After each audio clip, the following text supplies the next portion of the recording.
always use this quote: if you stay ready, you don't have to get ready. Oh, I love that. I think that Oh, that's good. preparation is is huge.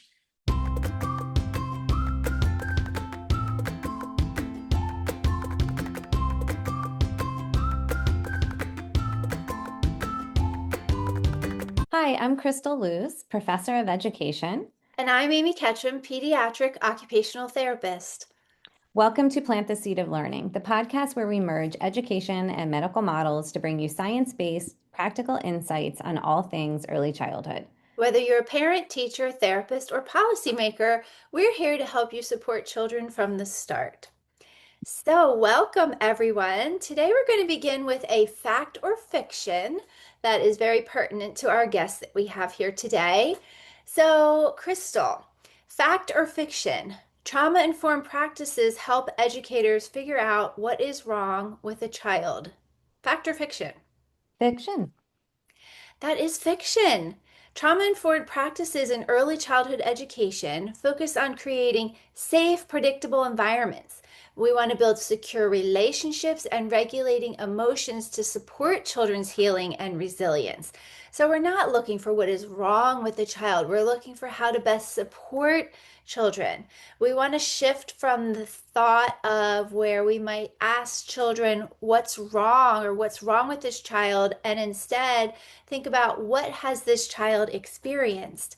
So some of these key strategies include building trust, establishing consistent routines, teaching emotional regulation, and implementing positive behavioral supports. So we're going to talk about all of these wonderful things today with our guest.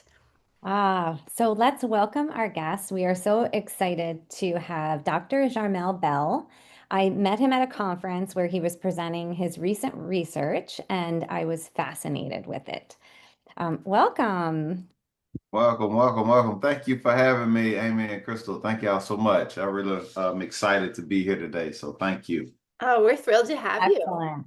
Dr. Bell is a behavior and human development expert, educator, and founder of Bell's Foundation.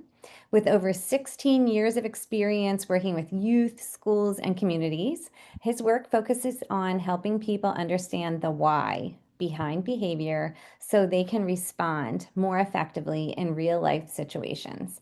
He is the creator of the I Am Me program, thus the shirt. It's a structured approach, and I'll tell us more about it soon, that helps students build identity, which is so crucial, emotional awareness, and stronger relationships through practical real world applications. His work is rooted in trauma informed practices and focuses on how identity, emotions, relationships, and environment shape behavior. Jarmel has worked in schools, juvenile detention centers, and with the Department of the Air Force, leading prevention and resilience efforts. His mission is simple: help people know who they are so they can show up better in life. So, welcome. We are so thrilled that you're here today. Thank you. And we'll start right off asking you to explain us a little bit about your recent book and how it relates to your research. Man, thank you for that opening and introduction. Can I shift this one just a second? Yeah, sure. I really enjoyed that fact or fiction question Mm, just asked. And I think even our background, when you look at teachers and these settings that we have, and we're working with others, whether it's children, students, young adults, adults, um, you're always in this environment, and without even noticing it, sometimes you're always looking for the pessimistic view, like what's wrong here? What's wrong here? And it's almost like default in our society, in our culture. And when you see a behavior, most people that don't understand, they go right in like, what's wrong with you? As, Yep. mm. as in the behavior versus what is this person dealing with? And so that was an amazing fact fiction question. So I Oh, just good. wanted to share that for a second. Excellent. I'm glad you appreciated that. I think we need to reframe our thinking so often, like you said, where instead of what's wrong with you? Like you said, what happened to you, or what occurred in your past that is affecting your ability to be regulated. So yeah, it's a lot more we need to think about. Hmm. And even hearing that, Amy, I was, kind of going into this first question, my book, I brought a copy of it, just to kind of show it, but it's a character development manual. And when I was writing it, it's 21 character traits. And so the root of it all is, how do I help people, especially our students, our young people, learn about themselves? And my background, I started off mentoring and working with a lot of young people. And what I noticed when I would see other mentors in other programs, it felt like they were just winging it. And I was like, and I'm gonna confess here, I'm a Christian and reading the Bible. And so when you look at in the book of Habakkuk, it talks about writing a vision, making it plain, and just understanding how powerful affirmations and having a really well written vision and goal and plan for your life. Mm, I was like, why do we not have more structured mentoring yeah. versus, so when we show up and we're working with someone, how do we have it structured Yeah. versus, hey, what were you doing today? Or what, and there's no plan for the mentee. And Yeah. so we was writing the book about the I am me. It was like, no, let's have some, and we don't have to go through all 21 traits, but let's work on some things, two or three of them, and really learn how to master them and be really intentional in our practice. And so Hmm. if you're working with someone in self-respect, how do we master that? How do this mentee start to write and journal and then be able to reflect back and then be mindful of these things and being present Yeah. throughout the week? So That's Such a amazing. Go ahead. And that, so I teach a class, it's called peer mentoring. I'm teaching it right now this summer. And you just really made me think. I work with teachers in a teacher leadership program, and we talk about how they're going to mentor other teachers. But there is no manual for mentoring. And that's the first thing I have them do. I look at their district mentoring plan and think about how to improve it. And I love your book because it acts as a manual to support mentorships. And I think we need that in more professions. Yeah. That structure piece is so important. And also, I love the title. That's so powerful. I am me. I love Yeah. it. It's so powerful. Yeah. So you know, that's we Go go ahead. ahead. Go ahead. No, you go ahead. Yeah, I was gonna switch gears a little bit and talk about your website.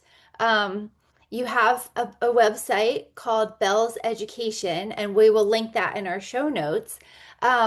And I really like this, that through emotionally intelligent, trauma-informed, and connection-centered trainings, participants learn to see beyond behavior and discover what truly drives human interaction. You have self awareness, respect for self, and respect for others, and the need for belonging. And that in and of itself is like Mm. there's so much to unpack there. So tell us a little bit more about this program and how you Yeah. developed this. We pulled that quote right from your website, by the way. Yeah. Now, this foundation of everything I do Mhm. is rooted in who are you?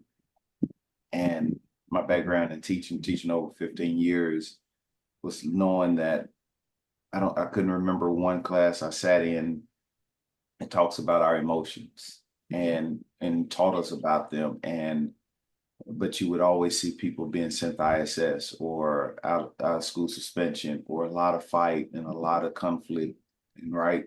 And so when you're looking at people being in relationships, whether it be a student-teacher relationship, peer-to-peer, and also just colleague to colleague, there's a lot of breakdown. And so when I was supervising teachers, just give an example of like when students start to get to fourth grade and they would start to switch teachers. Some schools switch in third grade, right? Yeah. And what I noticed was that the student is the same, but they're going to three different environments. Uh-huh.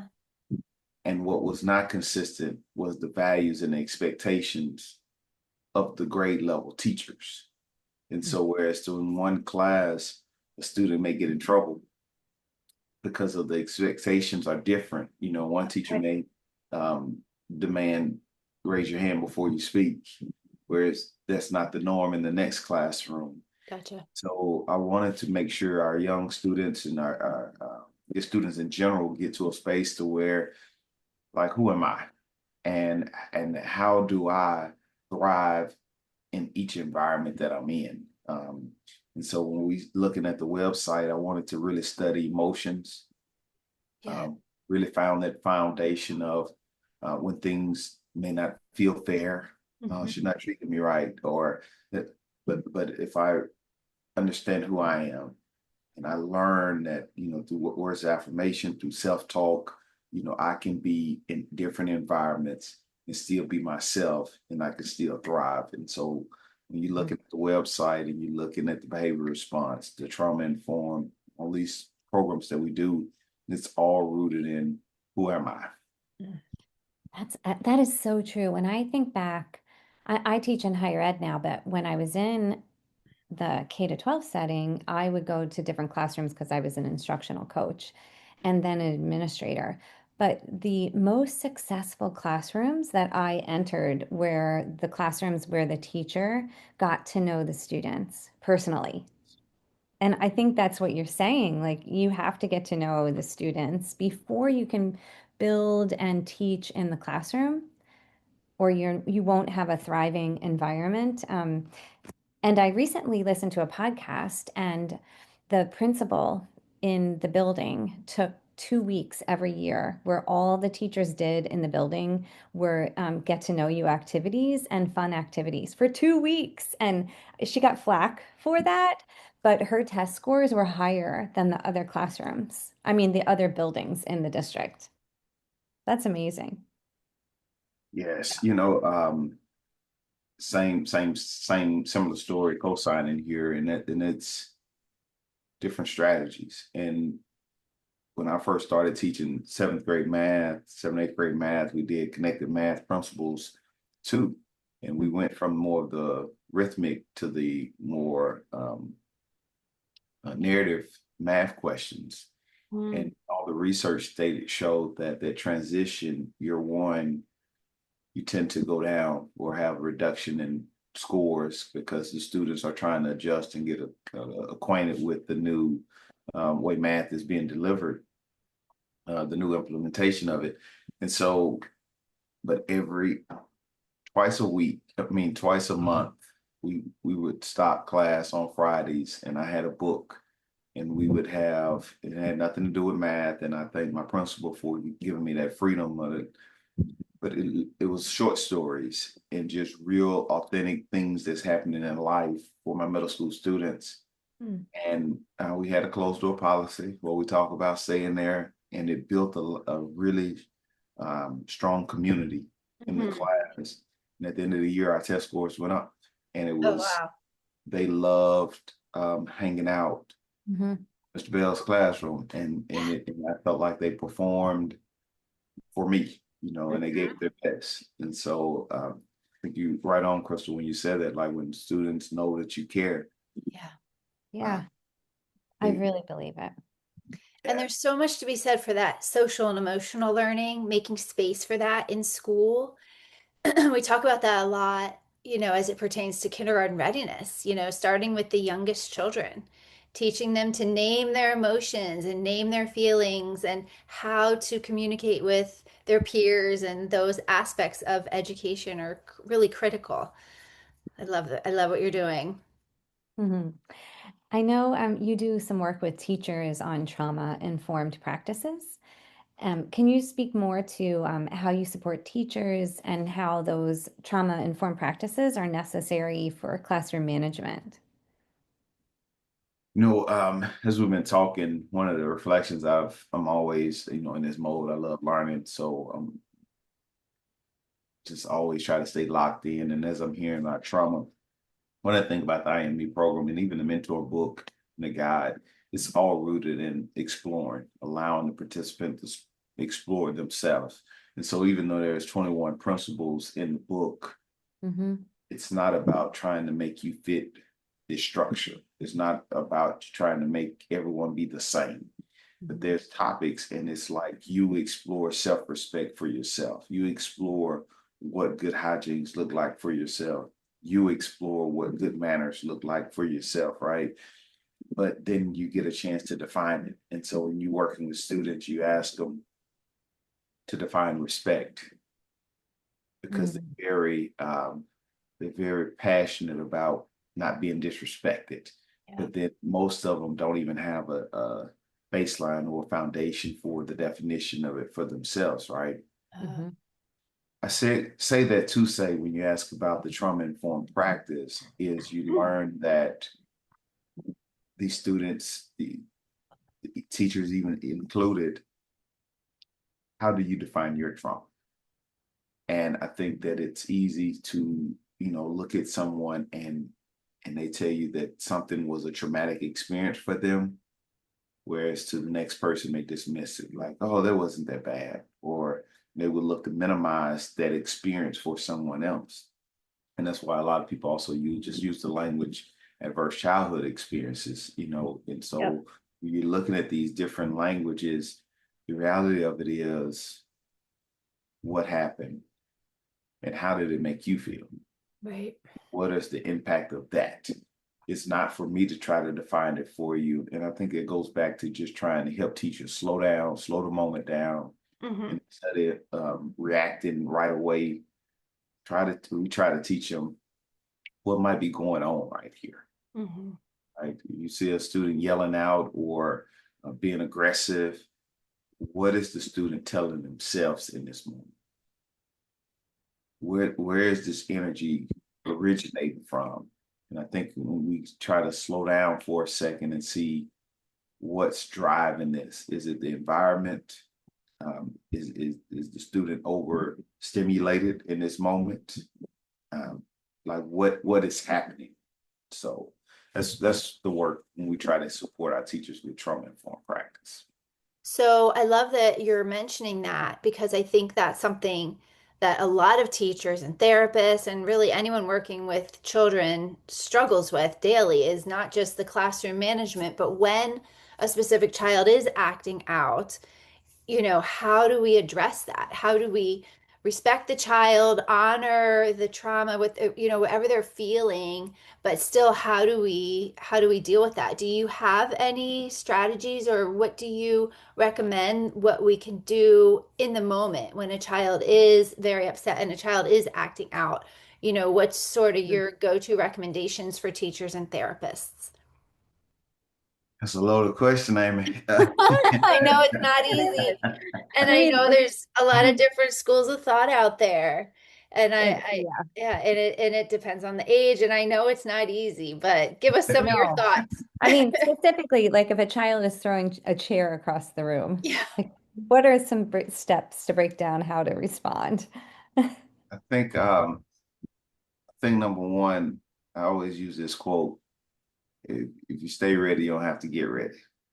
Oh, I love I, that. I think that Oh, that's good. preparation is is huge, and not just from the standpoint of like once you're in the fire, here this child is throwing this chair. If you haven't built any rapport, if you don't, but I think all of it starts with self. As a teacher, I need to know what my strengths are. Uh-huh. I need to know the standard and the expectation in this classroom. I need to know the safety features of this. As my students, I need to do my homework. As my students are coming into my classroom, day one, I need to get an idea of their strengths, their weaknesses, their triggers. Triggers, yep. And so I need to provide an environment that if something does go all the way to the left, I already have a plan for how to de-escalate a situation. And Okay. so there's so many different um, variances within a classroom that could happen from teachers to students to personalities. I think that would be my tip for a teacher. One, Okay. what, how do I set this class up? But the number one thing is, how do I start building rapport to get an ideal and build that relationship with my students day one? Then how do I do check-ins so that if a student does end up um, in a hostile situation, Mhm. I need to know how to speak to this student Mhm. or how to maneuver the classroom. Because if I give you one thing, it's not applicable to everybody. Yeah. But but what is applicable to everyone is how do I start building rapport with every student day one, Mhm. where they know I see them, Yeah. and then that way when they are in a escalated state, Uh-huh. I can speak to them in a way that they know I see them. Oh, that's beautiful. It Yeah, is. and that's so important. That I love that you talk about prevention too, because that's, that's in the social part, getting to know them, understanding their triggers, being prepared for how you deal with each child differently, but also, even how you're setting up the classroom, like you said, like if in a kindergarten class, perhaps, you have to be very mindful of the place where children are constructing blocks and so forth. There's not somewhere where children are walking by and gonna likely knock over the blocks. And think about that being back in a corner versus maybe older children. You have to be really mindful of who sits near each other and who has to be separate from each other. And so that's so insightful. Everything you said is I think really going to be helpful for our listeners. I'm still focused on the quote, if you stay ready, you don't have to get ready. I Ready? think Yes, we definitely have to use that. That is we're going so to use good. that. And so in thinking about that, that's the adult. They have to stay ready so they don't have to get ready. They have to think about the student. How can adults help kids understand their own self-identity, or, how can they help children build that strong sense of identity at any age? I think two things. One, asking that question, who are you? Mm, And just those three words are one of the most difficult questions any person can try to answer. But at least putting it on their mind, like, Mhm. who are you? And then the second thing is actually explore it with them. I think that a lot of times, just think about how common and often we pass someone and just say hi, and there's no connection there. It's just a rote Yeah. exchange, right? Yeah. But as a parent, as a teacher, as a school administrator, mhm, ask a person, what are you feeling? Oh, wow. You know, Hmm. you allowing them to explore the moment, like versus how are you feeling? What are you feeling? Just subtle changes to the same questions that we ask can really spark a different response Hmm. and allowing them to, okay, and now I'm exploring, who am I? Now I'm building on my identity of, okay, when I'm in this environment, this space, this is what I'm feeling. Yeah. And even in moments of joy and excitement, and really learning to celebrate those moments, because a lot of students, especially when you're dealing with traumatic experiences and adverse experiences, a lot of these students don't know how to celebrate, and Mm. and they don't have people that know how to healthy celebrate them with their wins. Yeah. And so I think that is critical as well. Right. Especially if they're living right at that fight or flight place. mhm. That adrenaline coursing through constantly. Yeah. So So true. yeah. So you are a behavior specialist. Um, how would you say you support children in the classroom setting, outside the classroom setting, when it comes to behavior? Definitely through the programming.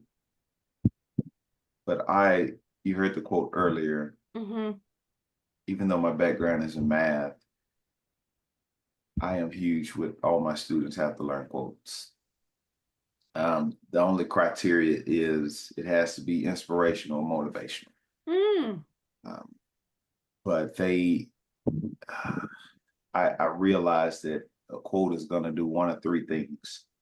One, you're not going to remember it. Two, you're not going to understand it. Or three, you're going to like it.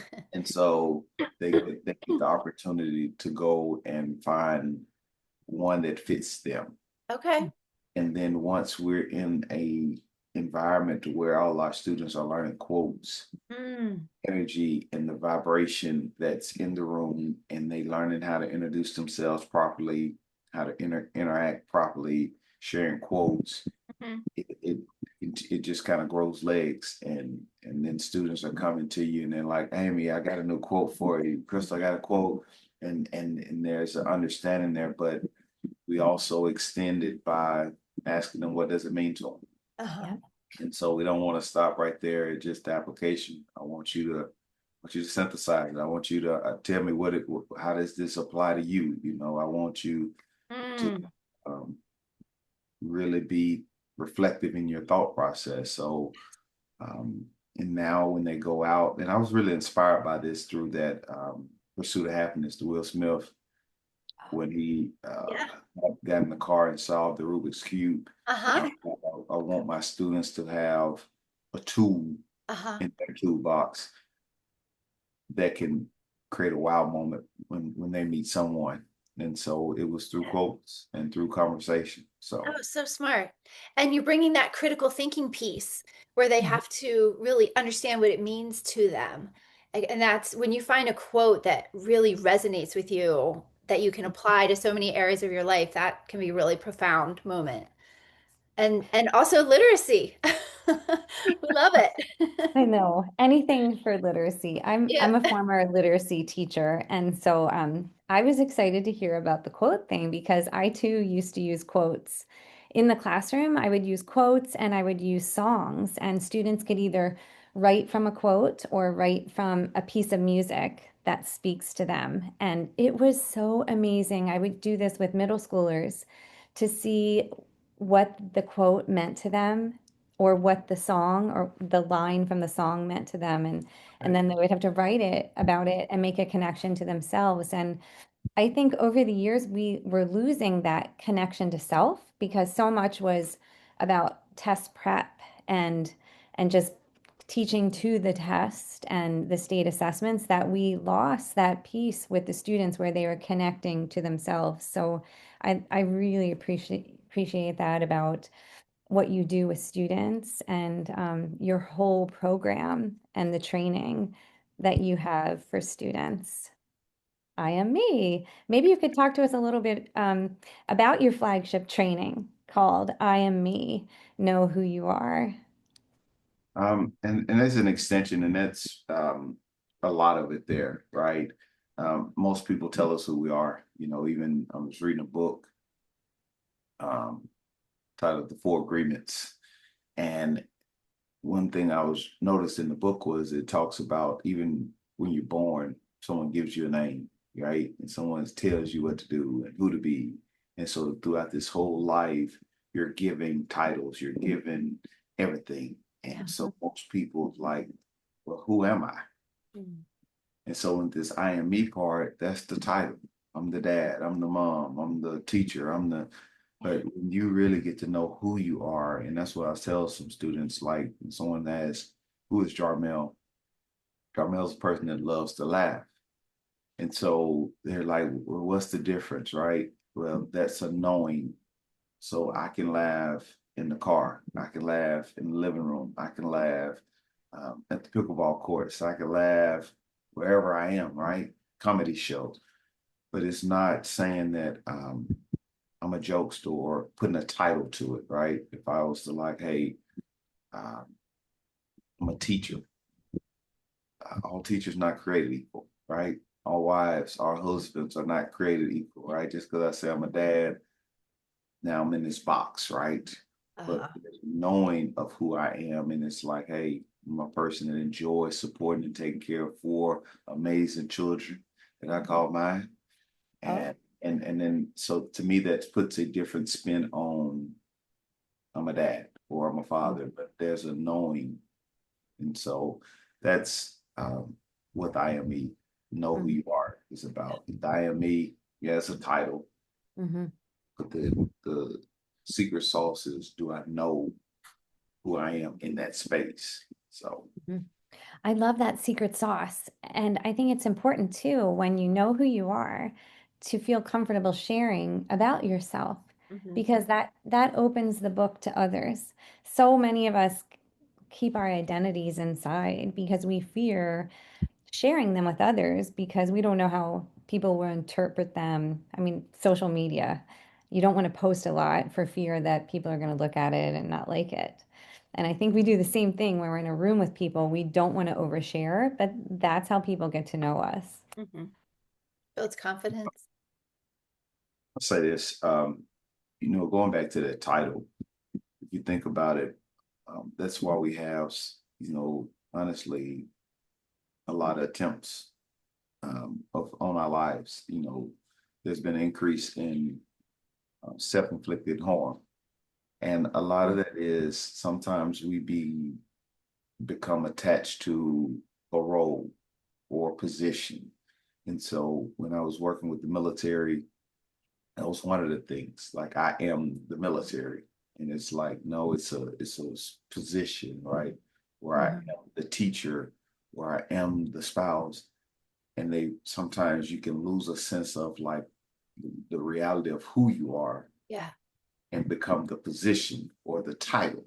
Yeah. And Mhm. if you lose or get separated from that position or that title, then some people panic Yeah. and they feel like they've lost themselves and so that's why I try to make sure we stay in a space of like, I am a person that is in this position, but the position doesn't define who I am, or Mhm. the title doesn't define who I am. Mhm. I, and so once we can build that self identity of, and a person is settled in who they are, then they understand that even if I'm separated from the position or the title or the environment, I'm gonna be all right. And so I Mhm. just think that work is huge. Yeah. I agree. And this could benefit anybody. I mean, how many moms are out there losing identity because only identifying as a mom anymore? Like, what interests did you used to have, and who were you before you were a mom? Like, that's still in there. So yeah, this I see this being so beneficial for so many people, and I think a lot of people too. That's why it leads to burnout when you lose that sense of self, where you only identify with your role or your profession or your role in the family. You eventually lose all the other beautiful pieces of yourself and leads eventually to burnout. And I've seen that a lot.